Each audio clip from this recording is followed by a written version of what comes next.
It's time for AggroChat, the official podcast of the Tales of the Aggronaut blog and stalwart gaming community, where we talk about stuff and things, and the stuff about the things, and sometimes gaming. I'm Belghast, and let's start the show. Hey folks, it's that time again. Time for another episode of AggroChat. This is episode 568. Tonight I'm joined by Ace. Hello. Ammo. Hello. Ashgar. Hello. Kodra. Greetings. And Thalen. Hey there. So yeah, we almost saw a riot on international televised broadcast tonight. What's that mean? Was it Eurovision? Is Eurovision bad? Okay. So Yes, Eurovision was bad. Eurovision was boy. bad this year. Like, that is a thing. Like, the acts that were out there were nowhere near the caliber that we've seen in some years. And like, for reference, Ace and I do this every year, and we like watch it on our own, but have like a chat window open with lots of snark going on. And I usually have social media open with lots of snark going on. And I've met a new friend from Sweden and was talking to her about it as well. So like, this is peak Eurovision for us, is like watching it and then shit talking the acts, or like praising the acts for being like really cool. Like, you know, because we have absolutely talked about amazing things that have happened on Eurovision. And I don't know how many years we've been doing this, but it's been a while. I think it might be getting close to 10 years at this point. Yeah. And like, I had intermittently watched a little bit of it before we started doing this as a sibling activity. But the big thing that happened this year is 3 countries pulled out of Eurovision in protest of Israel's continued involvement. Yeah. So last year we had a situation where once the Israeli diaspora voted with the audience vote, they zoomed super far ahead of everyone else. And then at the last minute, Austria took it. So having seen that already happen before, this year has been kind of wild. So like, as we were watching the semis, because there's 2 nights of semifinals, basically Tuesday and Thursday, and then on Saturday is the grand showcase that has the 20 remaining acts. And on, I don't remember if it was the first night or the second night that had Israel on it, but you could visibly, like, you could hear the booing going on. And like, so one, I want to correct that there were 5 countries that boycotted this It ended year. up being 5. When last I heard, it was only 3. Okay. Yeah, I think it was a total of 5, because it was Ireland, Spain, Iceland, Netherlands, and at least one other.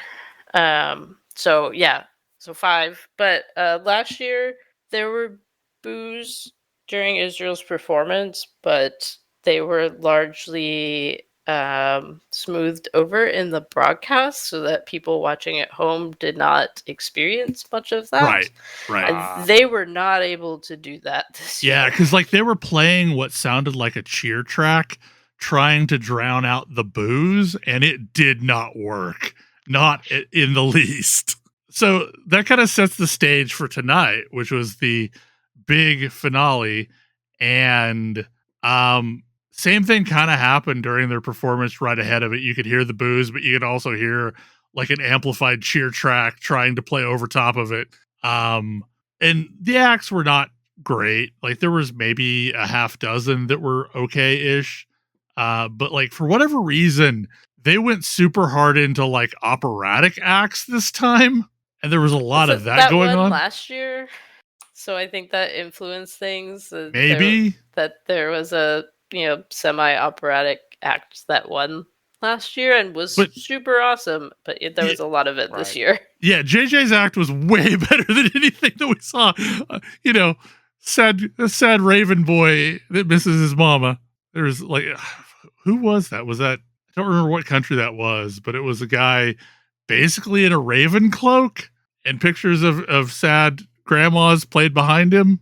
Anyway, so basically we got down to the wire just like last year, where when they were tabulating the audience score, which is always the thing that swings it, because right, because the jury, I don't know what the jury is thinking. They're just sometimes. Political like acts of like let's support our allies. So like basically all of the jury votes feel deeply political. And then the audience score comes in and you get to actually see like the things that were banger tracks. So you like, for example, Moldova released a song that is probably going to be in every tourist ad for Moldova from this point on. It is living in my head. So it's a banger of a track. Yeah. And it had a great little video playing behind it. And it's Welcome to Moldova. That's awesome. And so that was great. And like there were some other really good like Romania was great. Romania was so good. And if they had done a little better in the jury, they may have been closer to the top. They got a big bump from the audience. So like all the things that we had called out as these are the acts that are good, all got massive bumps from the audience, except for Israel. And they got like 300 points from the audience score, which is wild. And zoomed from way down towards the bottom to number one spot instantly. And then they sat there. And I want to note for the non-Eurovision watching people that regardless of how you may or may not feel about Israel right now, this song was not great. Yeah, it was bad. It was just bad.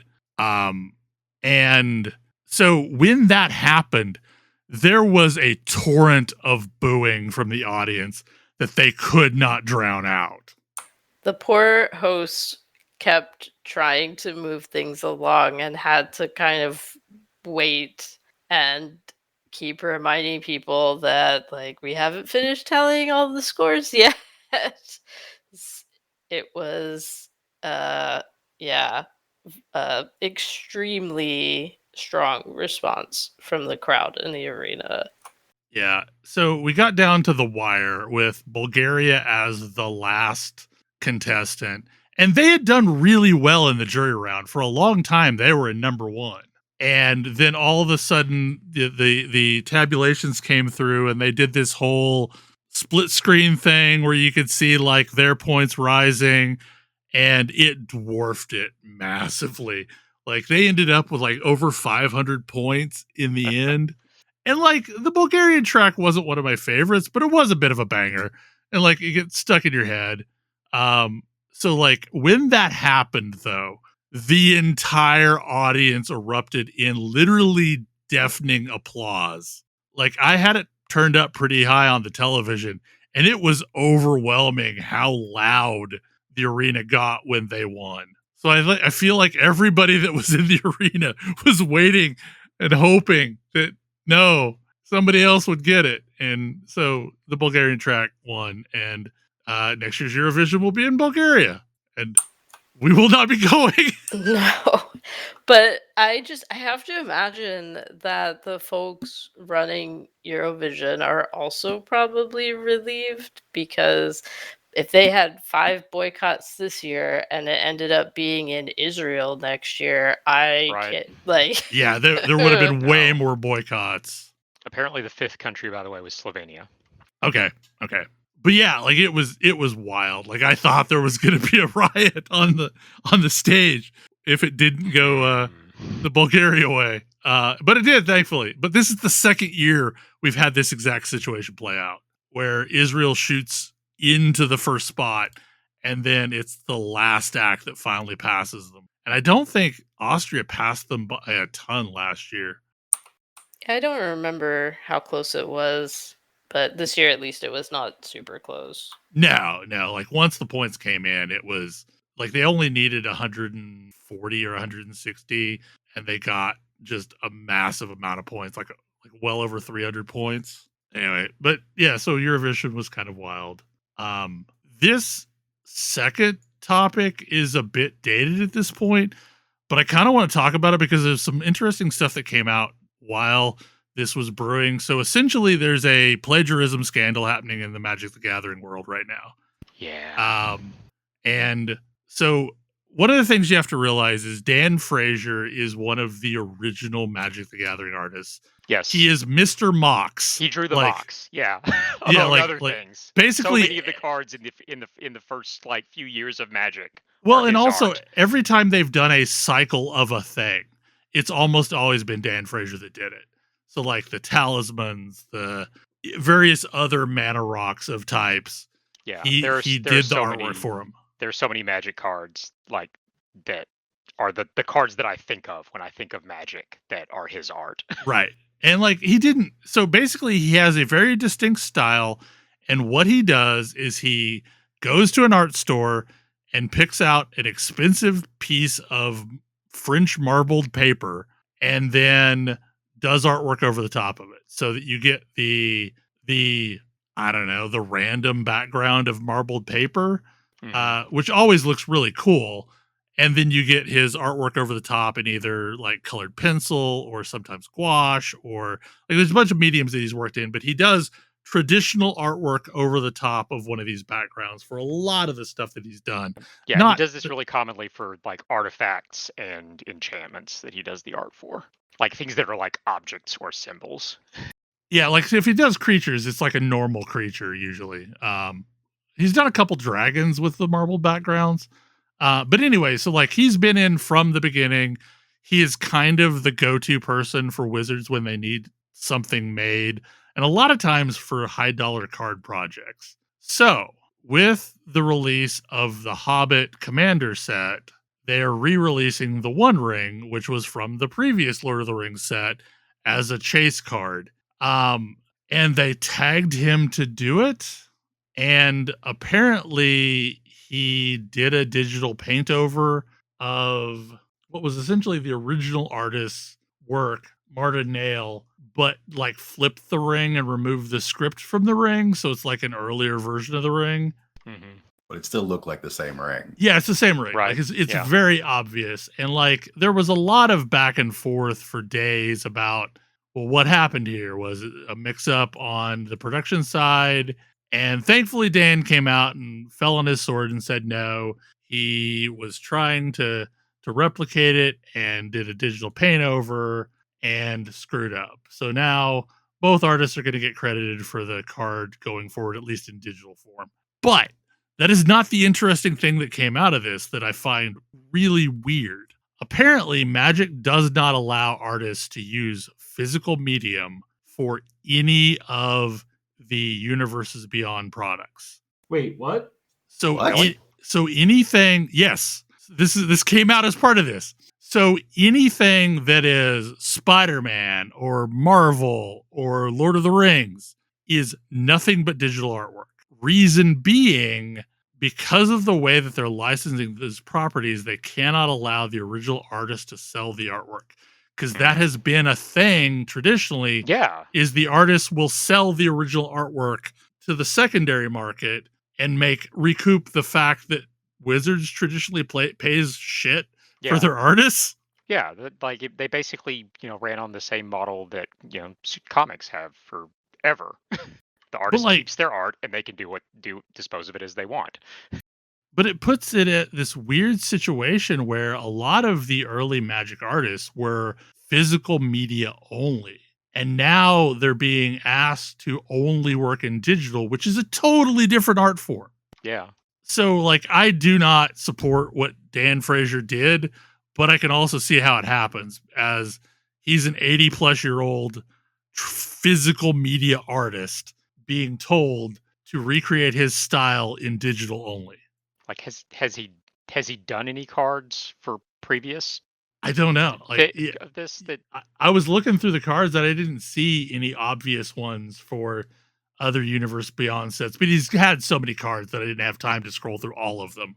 Yeah, because he's done cards more recently, usually ones that are like takeoffs of one of his previous cards, but I don't. Right.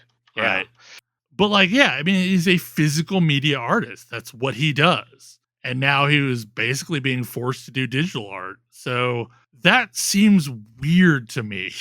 And I was not expecting that to be a thing until it came out as part of this, to where all of these artists are having to do digital only because they cannot allow the art to get into the wild because the artist doesn't own the property, essentially. And Wizards can't give them a clean release for it. This is solidifying my opinion that Universes Beyond was a mistake. Universes Beyond Yeah. was a mistake. Yep. Yeah. It's like it's wholeheartedly killed my interest in Magic Yep. Yeah. because like there's no continuity in the world anymore, and like I actually liked some of the lore and story surrounding Magic. Like that was one of the reasons why I really enjoyed it, and now it's all mangled. It's made Magic feel like it's just a cheap licensing attempt. Right, like it's just a Funko Pop at this point. And like Funko Pops were novel for a little bit until there were thousands of them on the shelf. Of literally everything. Yeah. I mean, same goes for the reaction toys. Those are a little bit better though, because they at least are parroting the style of the original Star Wars figures. But Yeah. I don't know. It was just a weird scenario. And I wanted to talk about it. So the other thing about this scenario that I've heard about is like lots of people are like, how much like this is somebody who is pretty old. He's 81. And, yeah, like my suspicion is like hopefully like he gets to retire and just live out his days in peace. Like at first, I thought maybe Wizards did something to his artwork after the fact, but he's come out and here's the thing is like he's come out and fallen on his sword on this, but like also I don't know if he's just doing that because he's been a company man for Wizards and that's the thing that they asked him to do. Because like there's a whole bunch of ways that I could see this playing out, like how this happened. Because it literally looks like somebody just photoshopped the other ring on top of this one, right? And are done with it. I don't know, but hey, Subnautica 2 went into early access this week. And I was really expecting to come on here and gush about how much I love Subnautica 2. I wish that's what I was doing. Oh no.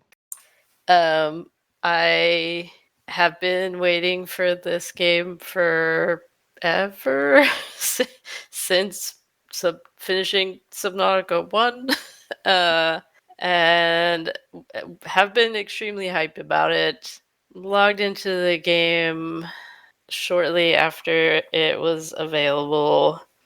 Discovered that there's no PDA pause like there exists in the 2 previous games. So you can still pause the game, but you cannot pause the game while automatically have it pause while the PDA is up, so you can read all of the amazing lore or look at your blueprints or listen to the voice recordings again or any of that. I found this out in like the first 30 seconds of the game and just bounced. And it's disappointing. I kind of just sat around and was mad about it for a few days, and then I logged back in a little bit today. There's some really bad performance issues also. I don't know, I've seen some of that on the forums. I experienced a little bit of that where just trying to choose a character and get the game started, and it was sort of running like a slideshow, which is not good. I heard a lot of weird things about that because one of my friends who has a not very good computer says that it's running way better than even the first game. Yeah, it's been weird. Like I have a pretty nice computer, and the first time that I ran it, it was fine, and then I got mad at it. And the second time I booted it up, it was all over the place. So I've had that happen with games before because like forever Diablo 4 performed like ass for me on my old computer that was Intel based and had a 3080 in it.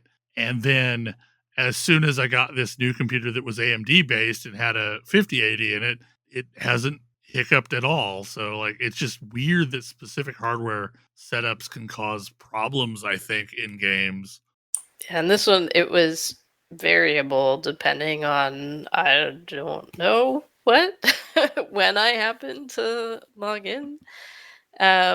But I did get in. I did just spend just a few minutes sort of exploring the very beginning of the game. I like the introduction this time. Feels a little bit more dangerous and interesting.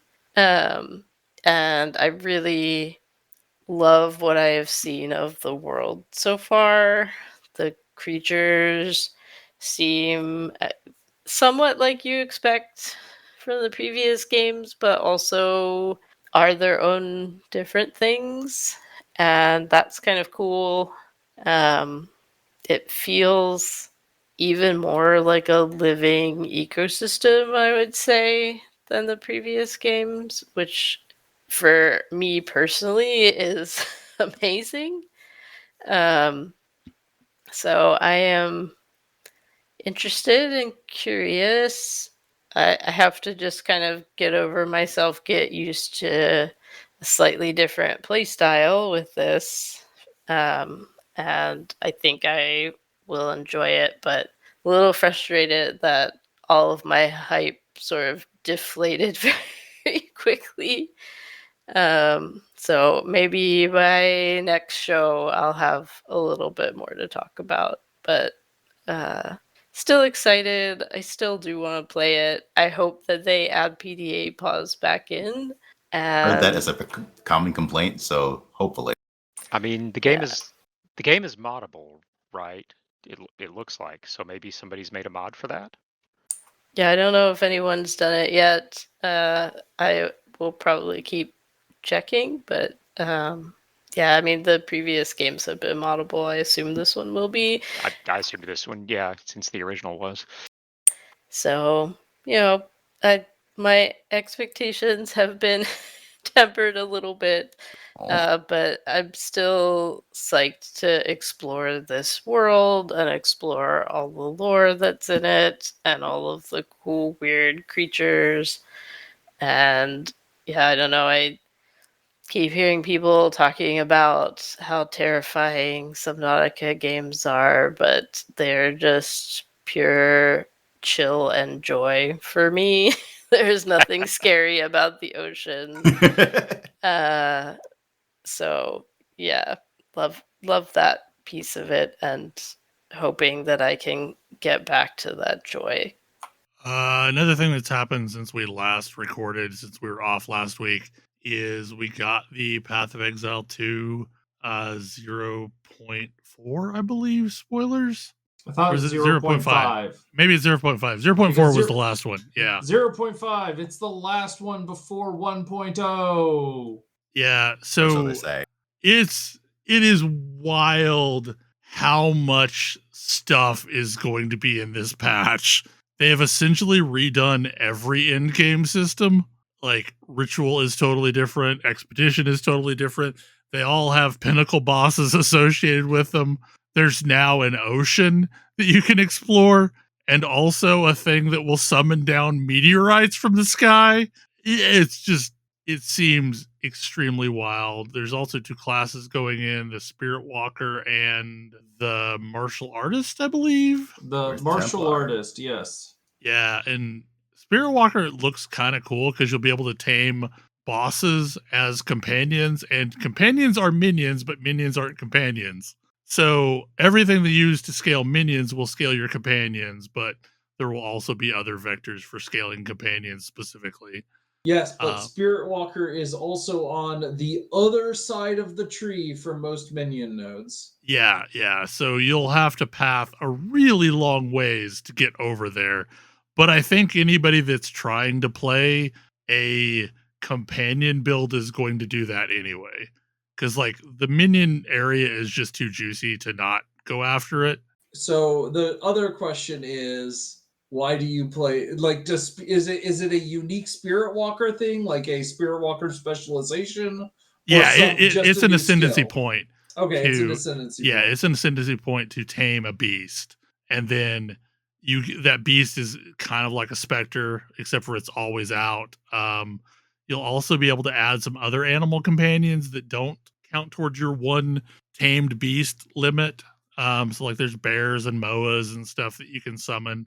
I will have to look at this because that does sound like fun. Like I feel like this is playing into your fantasy of I want to command an army. While also fighting with that army. Yeah. But like I also like werewolf is right here. Like werewolf is actually quite right. Werewolf exists, and like there's some speculation where people might want to do a pounce build with this build. That you're summoning lots of wolves. I can see that. Yeah. I have to see how like it's gonna like I was griping about how miserable it was to path from champion to where I wanted to go. And so this is just an extra level of that misery. Because like I was playing it as tactician. Yeah. And getting over to where you want to be on the tree was a giant pain in the neck as tactician. Right, and this is further over. It's even further. It's one space further over. Because at least tactician is kind of in the middle of the tree. Yeah. But like, this is very much on the right side of the tree. Yeah, so the real problem is, you know what area of the tree werewolf wants to be in? It wants to be warrior in the area. Druid. No, not the warrior area. That'd be great. Like, sure, that's fine. Whatever. That's right next. Well, to I think druid and warrior are the same area. No, they are not. But Druid's a Templar area. Druid's a Templar. Okay. All this time I was thinking it was strength. You know, red, blue, the direct opposite of green. Yeah. You're so far away from the nodes that you want. And there is no Scion area to path through in PoE 2. Correct. Like, I'm gonna look at this, but like, I remember how miserable it was to path as a tactician. Like this, my plan, like all else failing, is to do this as a lich, because while you have energy shield, your health can't change is a funny line of text. It turns out that's a way to solve mana problems. Just give everything life tap. So the other thing that they announced is a bunch of interesting uniques, and there's a couple of them I absolutely want to build characters around, one of which is Raven Righteous Fire. It is a staff that summons ravens, and the more ravens it summons, the wider the AoE it is, and it's basically RF that scales off minion nodes. Sure, that does sound fun. Especially for like a summoner class. Like, it might actually get me to play an RF build. Well, the thing is like one of the weaknesses of a minion build is if shit pays attention to you, you're dead. And this is at least kind of a defensive layer that gives you a damage aura that wrecks things that get too close to you. The only problem is it's like half physical, half chaos. So you're splitting your scaling. So can you not do something to fix that? I don't know. I mean, that's what Herald of Agony is in PoE 1, and it scales just fine. Yeah, so you'll the other problem is you know what scales both halves of that though? Minion damage. Right, exactly. Yeah. You just scale minion damage. You forget the others. Yeah. But the other part of it that's a little weird is it's technically got two abilities. It's got the always on aura, but then it's got a hit based ability that's a line attack. So those two things are scaling off totally different vectors. So again, I think you have to go 100% into minion scaling. Probably even add clusters for minion damage to really make it pop. But the other one that's super interesting to me is basically a Captain America shield that is tool themed and does cold damage. And if you hit it while it's in flight, it teleports you to wherever it's at and slams the screen with like a big ice quake thing. So like I keep thinking that there's a build around that because they're also adding Brutus's lead sprinkler, which is a strength stacking item. And I kind of think there's a build of using Brutus and this shield and stacking strength to do tons of slam damage. Apparently Mage Blood's going in the game, but I have no idea how it's going to work. Like I cannot fathom how it's going to work in this game. Yeah, because we don't have flasks. We don't have utility flasks.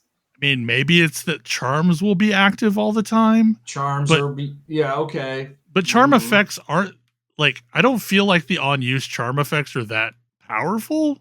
I just don't know that Mage Blood is going to be as good in this game as it was in PoE. We're also like basically getting daily videos with stuff leaking out, and I have no idea when they're going to drop the patch notes, but I'm looking forward to the patch notes to see what the hell I might want to actually play, to see what got nerfed. Apparently they wrecked the temple strategy of making one giant endless snake, which is good. Because I tagged out pretty early on this league. I did not know how crazy the economy got towards the end. Whereas the stupid little things that you have to slot 3 of in to summon one of the bosses were going for like 25 divines per like token thing or fragment. Some of the other fragments for summoning like uber bosses were going for like hundreds of divines.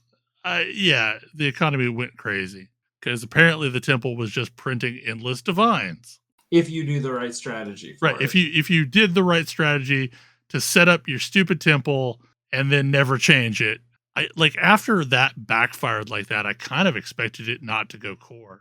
I think they don't have enough content to not let things go core right now. Yeah, that's probably right. I mean, because they can't really afford to throw away development since they're launching this year. Like, what is the one thing that you consistently complain about with like other games? There's not enough to do at the end game. Like, Temple is something that lets you do something at the end game, and it makes the end game a little bit more interesting. They can't really afford to not have as much interesting stuff at the end game as possible. Like that and the insane amount of systems is why people play Path of Exile games. It's going to be interesting to see because like they're doing ExileCon this year, and what I'm really curious about is, are we going to get any information about Path of Exile mobile? Because I didn't even remember that was supposed to be a thing. That just disappeared. Like it was announced last ExileCon. Did I was about to say, did they like have a sudden memory of you all have phones, right? And decide they didn't want to go down that route? Well, like it looks like a really competent version of Path of Exile 1 for the phone. But it is funny because I think like that was a reaction that to a whole bunch of different things, and now people would probably be okay if you said actually we're making a RPG for a phone now. Like people seem to not hate Diablo whatever Immortal. People do hate that, but it's for other reasons. I mean, people hated it in the first place not because it was a mobile game, but because it wasn't Diablo 4. So it's a little bit of a different situation. So the reason why I'm really curious though is since they launched PoE 2, they have consistently complained about not having the resources to support both games. And if you add a third unique game into the mix here, I think that's just going to make the problem even worse. So I am kind of wondering whether or not PoE Mobile just kind of quietly got shelved. I mean, that probably makes sense. So tell me something about Everything is Crab. Everything is Crab. Well, Everything is Crab, obviously. Everything is Crab, a game that just released with no disappointments. Not really. It is quite fun, actually. So good. We have been crabbing our way. I'm up to pressure 5. I haven't played as much as I would like to. But yeah, like go in and smash a bunch of stuff, eat a bunch of food, and watch your little Darwin blob evolve into whatever. I just beat pressure 5 as a Yeti. It was awesome. So many different whatevers. Yeah, I'm working on pressure 5. I haven't played as much of it as I would like to, but it is exactly as fun as it was in the demo, but now there's even more stuff. There sure is more stuff. Including a final boss for each run that is really fun.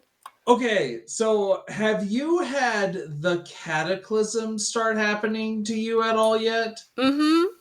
Okay, because I have not seen, like, I don't know if I'm just not seeing the evidence of the cataclysm happen, happening, but like I'm starting to get by the way, here are some traits you can get to help you survive the cataclysm.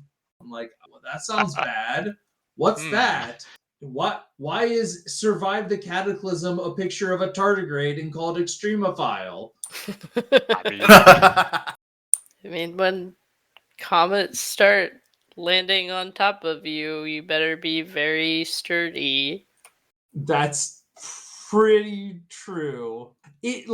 I feel like so one of the things that didn't exist in the demo is grandiose, which gives you increased rarity of your affixes based on your size. And I feel like that has definitely pushed me towards bigger and bigger Darwins. Yeah, I've also discovered this thing, and the allure of being large is very strong. It turns out being large, well, and then there's also a thing that turns your size into a HP multiplier, which is nuts. I have had over 400 HP on a Darwin. That was a tanky Darwin. I don't know. This game is really, really fun, and I really enjoy all of the different ways that you can end up playing it. The art is cute, the gameplay is fun, and while I sort of aim in similar directions most runs, pretty much every weird mutation that you can try does something fun. Yeah, I do hope they continue adding more branching evolutions because I am so I use the one that gives you a branching evolution every 12 levels instead of like every boss. And I can run out of like that means I just run out of branching evolutions. I get all of them. They are more convergent evolutions. Have you become crab? I have not fully Carsonized. I do want to try that.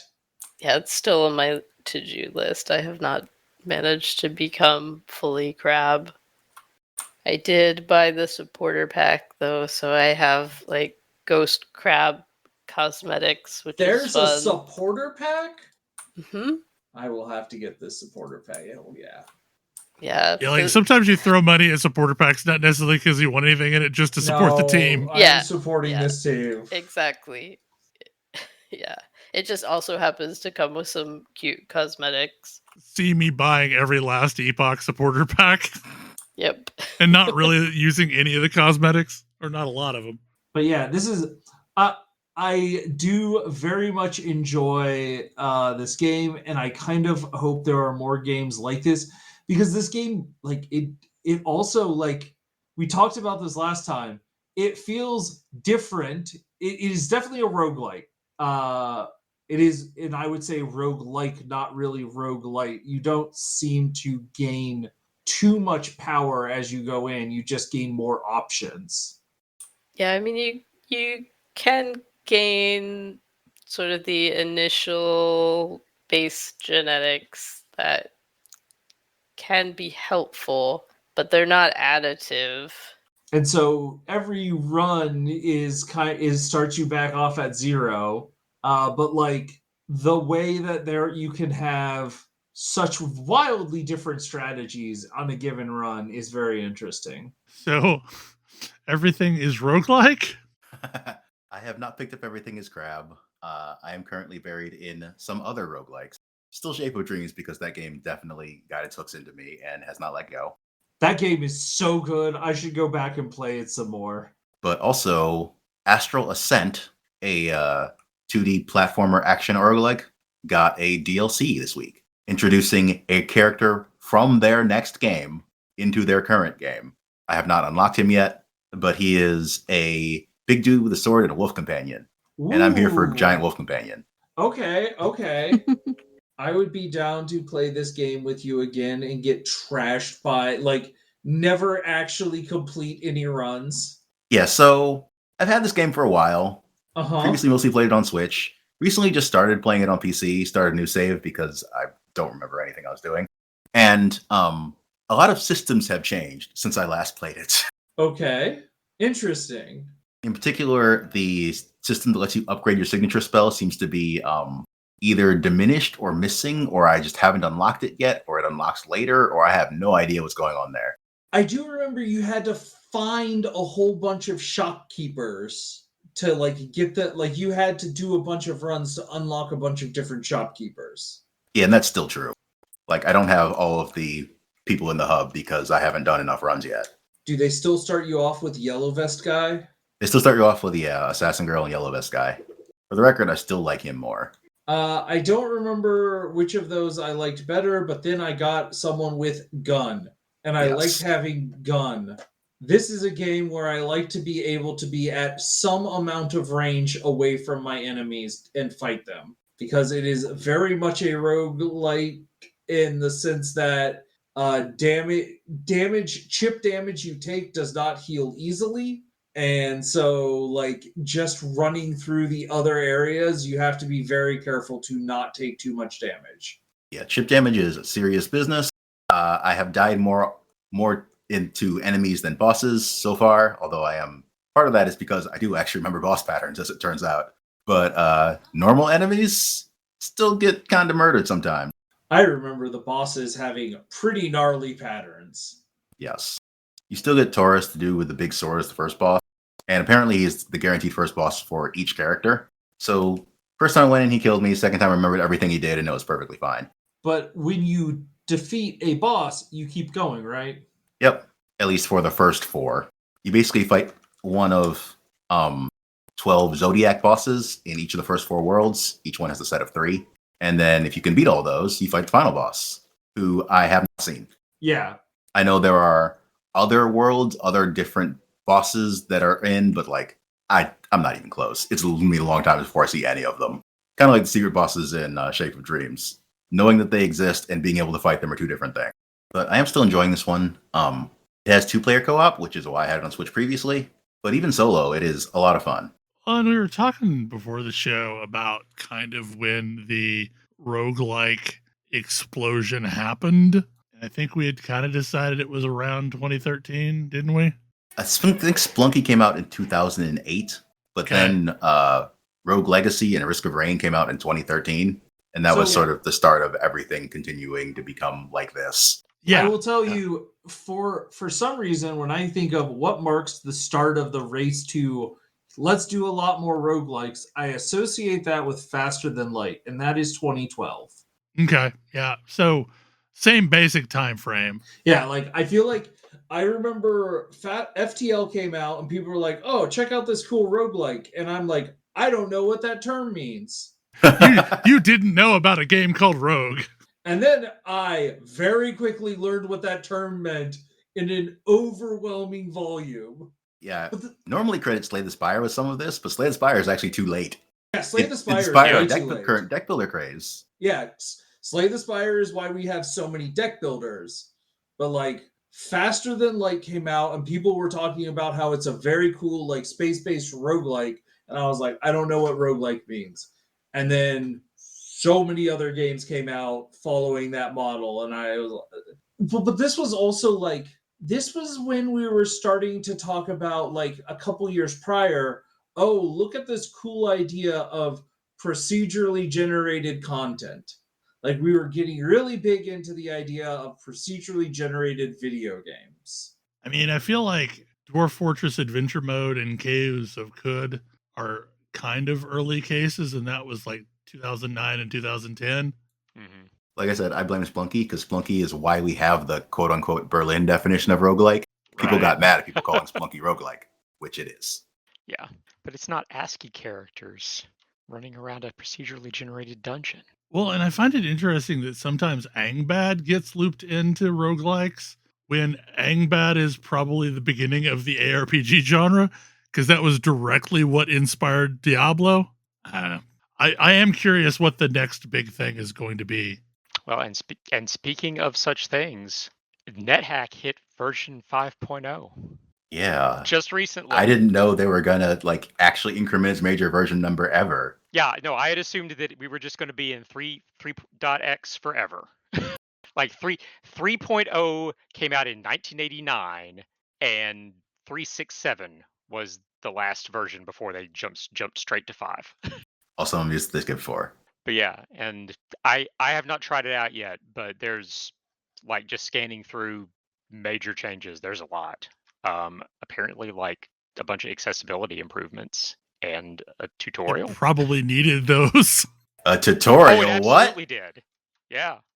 It definitely needed that.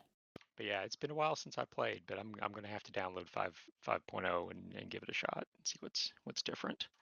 I don't remember when I last played. A long time ago. I mean, it's been years for me, but under a decade. Oh no, it's been over a decade for me. Every so often, I would just get a wild hair to play a whole lot of NetHack. Like it probably would have been college when I last played. Oh man. Because like I would play it in one of the computer labs. Oh, that yeah, they didn't absolutely. worry about. Yeah, they didn't care about us playing games there. Mhm. Another game I'm thinking about is the sort of start of this, at least for me personally, is Triangle Wizard, but that also came out in 2008-ish.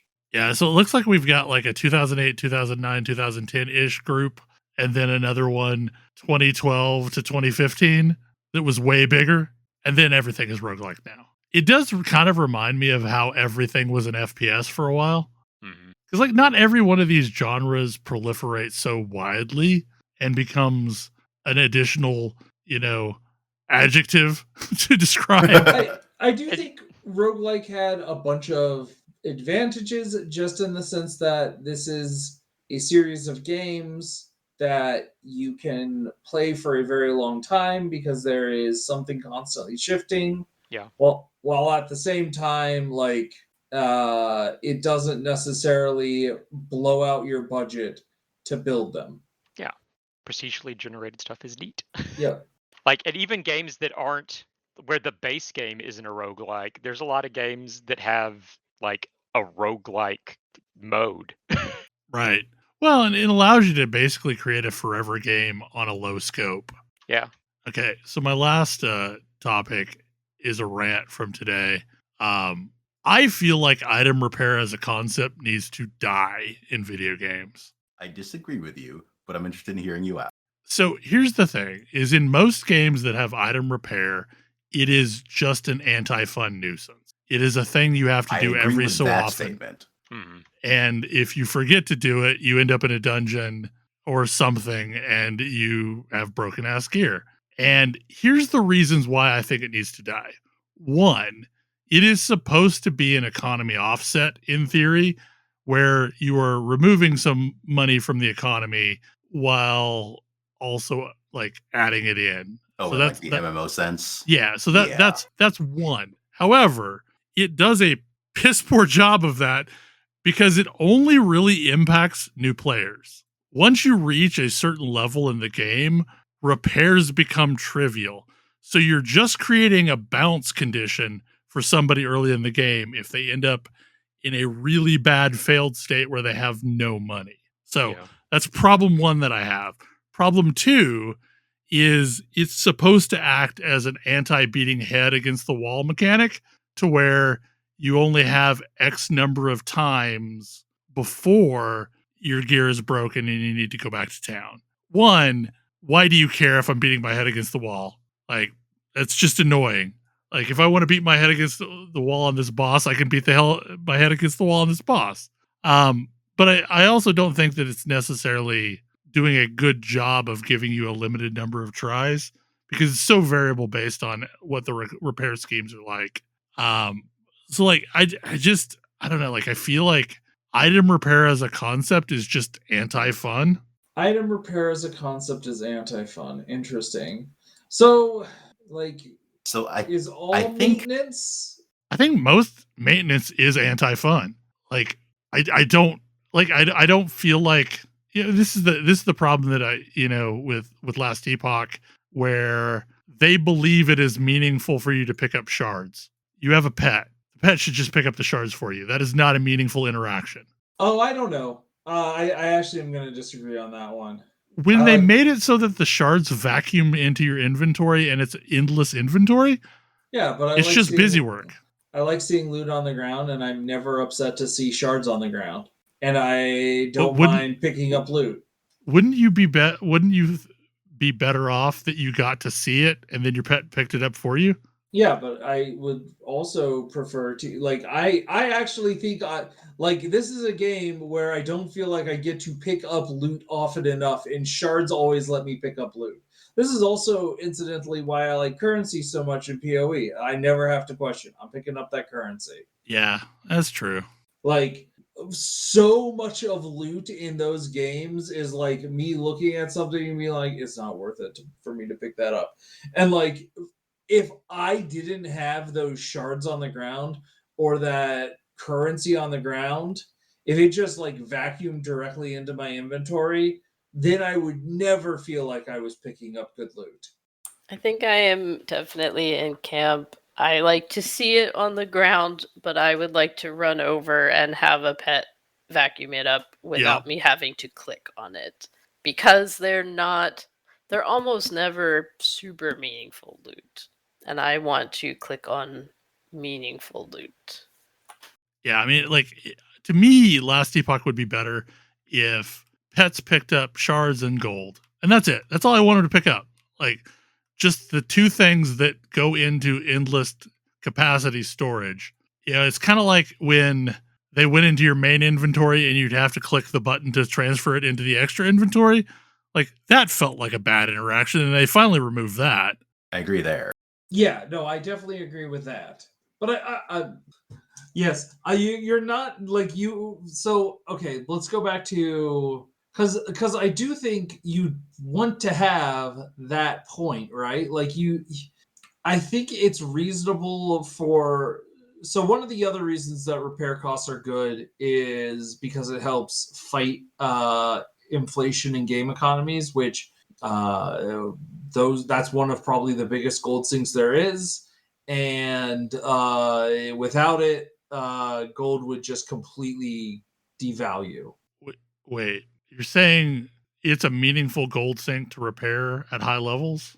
It kind of isn't, though. Like, right, it's not. One of Bill's comment, it doesn't matter in 90% of games. Okay, so you quickly reach the point where you're gaining way more gold than you need to repair.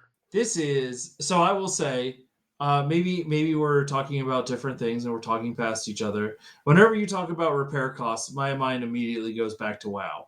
Yeah, and that's a fair assumption. Like WoW's gold costs for your repair bills after a raid were gnarly. Yes, in the ancient times, they are no longer that way. Okay. You just hit the button every time you go. You just hit the button every time you go to the vendor. And like you don't even notice the amount of gold that it's taking out because it is so meaningless at this point. Like that's why I'm saying gold sink for repair cost is just a thing to make players bounce early on. Once you get in game now in any of these games, it's negligible. Like it does not matter. It's just a thing that you have to do because otherwise you'd have broken gear. Well, and maybe that's the thing. Like the way that we solved, like they did this in WoW way back when, is the cost of repairs scaled quite a bit with how good your gear was. Yeah, and now everybody's got basically the highest quality gear because it's a mill to churn out raid gear essentially at this point. But like that's a way you can think about it. Is like. So if repair bills are a tax, let's make them a progressive tax and make the richest players pay them. Yeah, but then they're going to rage against it and they're going to hate your game. Yeah, I mean, that's not the way that things just currently are. So the way that it is currently implemented is somewhat meaningless other than to aggravate new players. I mean, essentially I'm saying we have gotten to the point where the original goal of repairs is no longer being serviced. Okay. But it's in all of these games. So what do you... I said I disagree with your statement. Within the context of MMOs, I do not disagree with your statement at all. Well, okay, like the thing that triggered me was Diablo 4. Like, why is there repair in Diablo 4? I am getting millions and millions and millions of gold, and the amount that they charge me is so negligible that it's just a fun tax to have to walk over to the smith and hit repair every so often. But it's the same is true with MMOs nowadays. Like, it is a needless behavior that's not really adding anything to the system. Well, in Final Fantasy XIV, it gives your crafters something to do. I mean, other than craft, but at least they make it a little more interactive. And like, if you're a crafter in 14 and you repair your gear, then you get like double the durability on it for a while. Right. And that's actually kind of cool. Like, if they had made it in WoW so that like smiths could repair metal gear and leather workers could repair leather gear and tailors could repair cloth gear, it might have actually been kind of a cool system, because then it gave you a reason to have this stupid trade skill once you've leveled it. Yeah, like my thought here is that perhaps the answer is that we need not necessarily. Okay, so trying to think here. I think right now you're saying this system does not feel meaningful, and so we should get rid of it. The alternate argument is make this system feel meaningful. But how meaningful do you want to make it? Because remember, we get back to things like launch or Realm Reborn launch FF14. Yes. Where it was literally unless you were a crafter, repairs were gold negative. Dungeons were gold negative. Yep. Well, but that's the so this is an interesting point. Should dungeons be gold positive? If you want people to play your game, yeah. So, or is there something that you are getting from a dungeon that is not gold, but like dungeons are seen as a way of then you better get it every time. Yes, I absolutely agree. You'd better get something from the dungeon that feels worthwhile going into the dungeon. But if you can't sell that something for gold, then it's the same problem. It's like, but then you would need some. You would need other ways of generating gold. Like now you have multiple activities in your game. Some you do for getting the dungeon currency, whatever it is, and some you do for getting gold. I feel like that if you make currencies, I don't know. I feel like if you make dungeons net negative gold, you're going to get in the situation of classic WoW where tanks made you pay them to go to dungeon runs because it was going to be a negative expect. Like I charged for dungeon runs occasionally, like not to my friends, but I did to random strangers. But you know what's like, again, that's kind of interesting.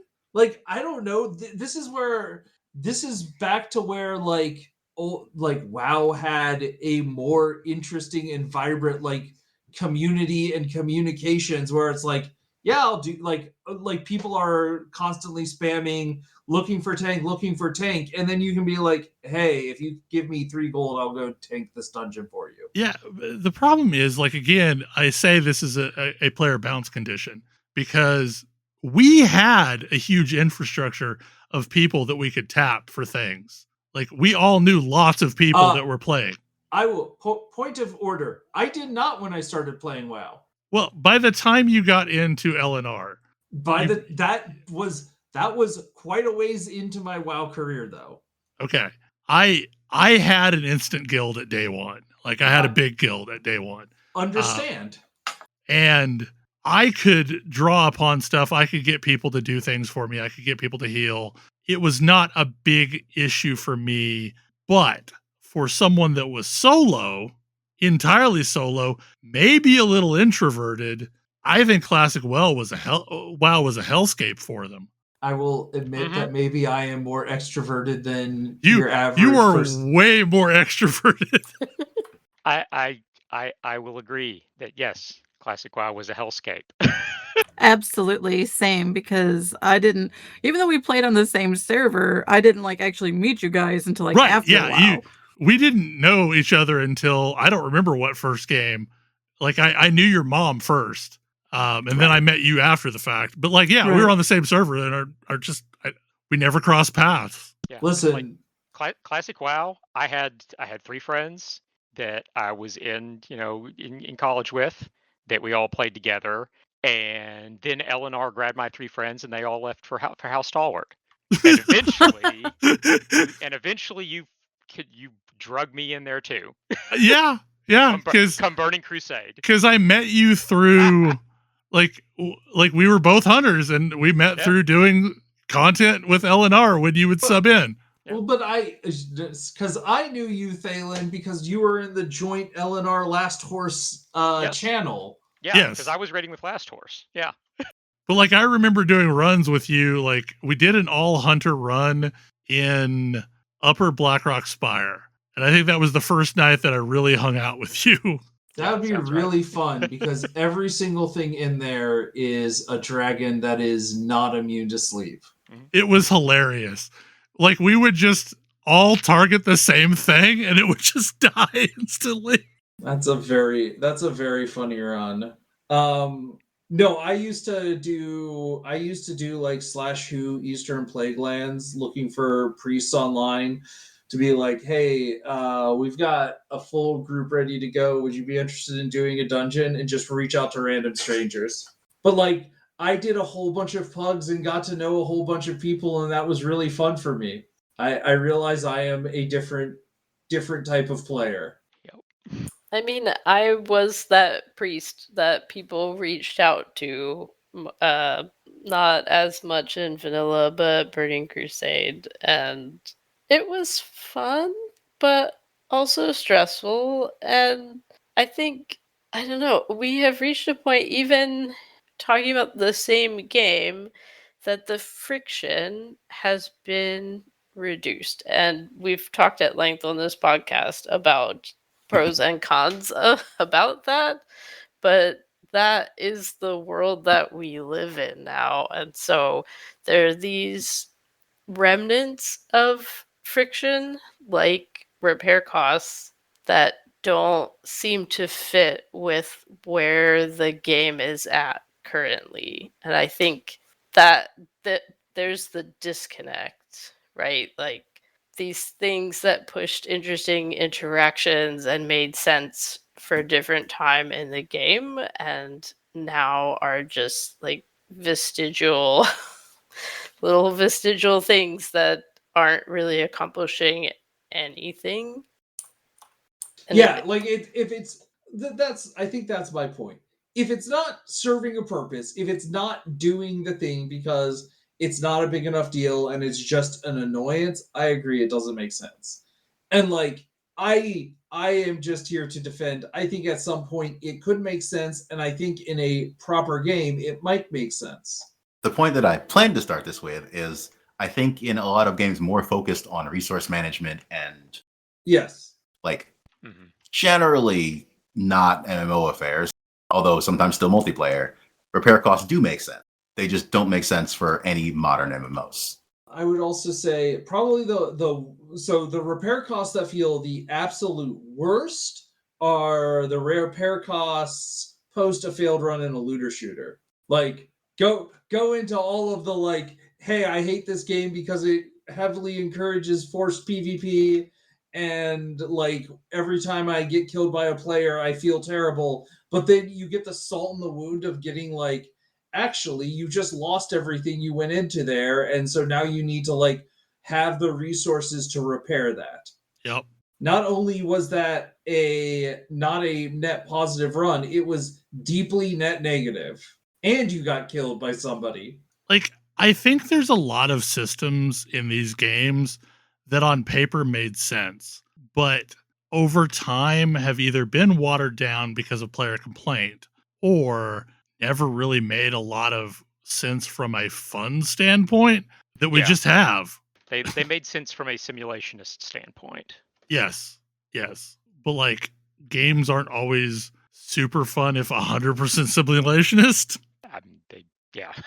Like that's an entire genre of its own. Not every game has to be realistic, quote unquote. Right. I will say I'm probably more in the camp of, as much as I love my fun games, I feel like we have probably gone, like I don't find games that are doing the not fun thing anymore, right? Like that, those are just extinct now. They exist, but they tend to be hardcore. They tend to be hard to find.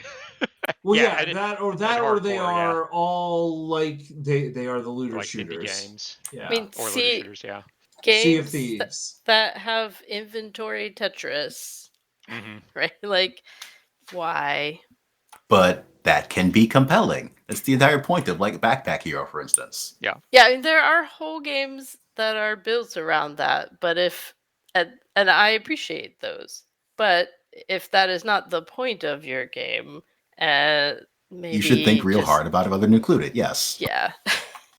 Maybe we just need to make sure that game devs are thinking hard about the systems that they put in their games and not just including them because other similar games have always done so. Yeah. I feel like there's just a checklist of features that everybody thinks needs to be in every game, and like maybe some of those features should be rethought at this point. And repair costs, I think, is one of them. Do we have any other random topics or bugbears anybody has had this last week? I am amused that Mina the Hollower is actually going to finally come out. Yay! It looks really good. And it is a reminder that sometimes game devs do think about things.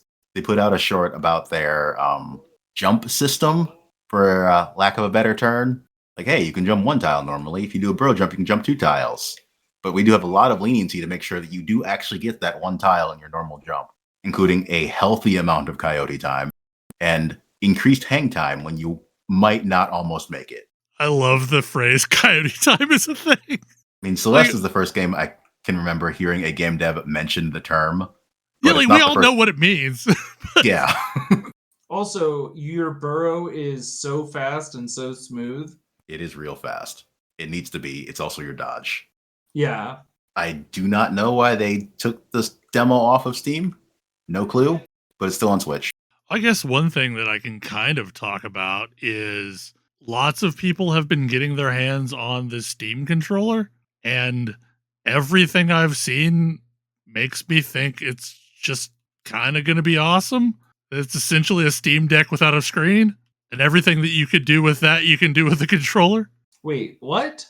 Okay, I feel like I missed something here. So, like, the big thing about the Steam Deck and Steam controller is how insanely configurable it is. So you can do things like when you pull your gun, have it switch to gyro aim as just a configuration that you could do trivially on a Steam Deck. And apparently you can do all of those shenanigans with the Steam controller.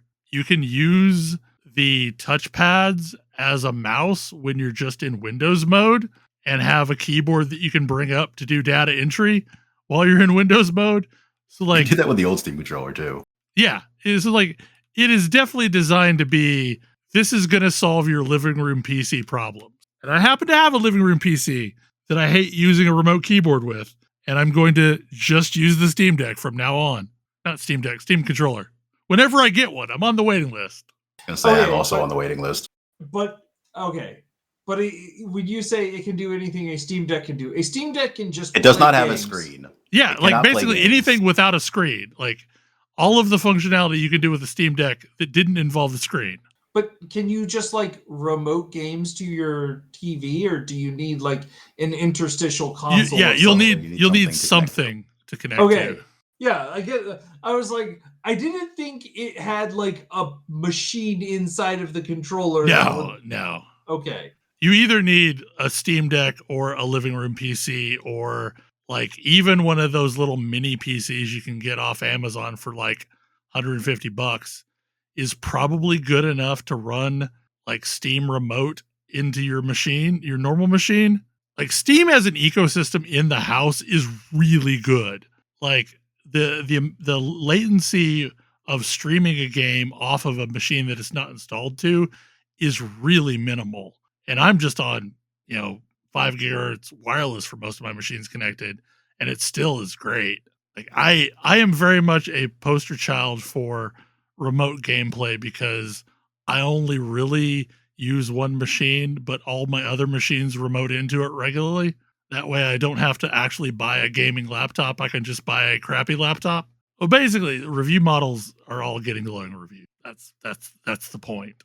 Any other topics?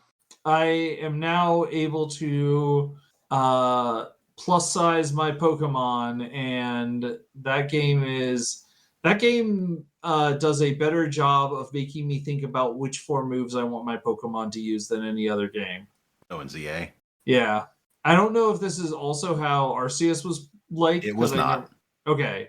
I think this battle system is really cool now. And I really appreciate them giving you a Absol that has a very straightforward, but like makes you think, oh, I see what we're doing here. This is an optimized Pokemon. It has Swords Dance, Quick Attack, which is a gap closer, and 2 heavy physical attacks. So you start the fight with Swords Dance and then just bum rush your opponent. If Quick Attack were Sucker Punch, that would be an actual meta Absol in various Pokemon, normal Pokemon games. Is Sucker Punch also priority? Yep. So all of their priority moves are also gap closers. I'm curious if Sucker Punch is as well, and if I can get I don't know that if Sucker on- Punch is in this game. I don't know if Vacuum Wave is in this game. I also really enjoy their Mega Evolution fights, which have your Pokemon throwing down like raid boss style attacks that you have to dodge in and out of.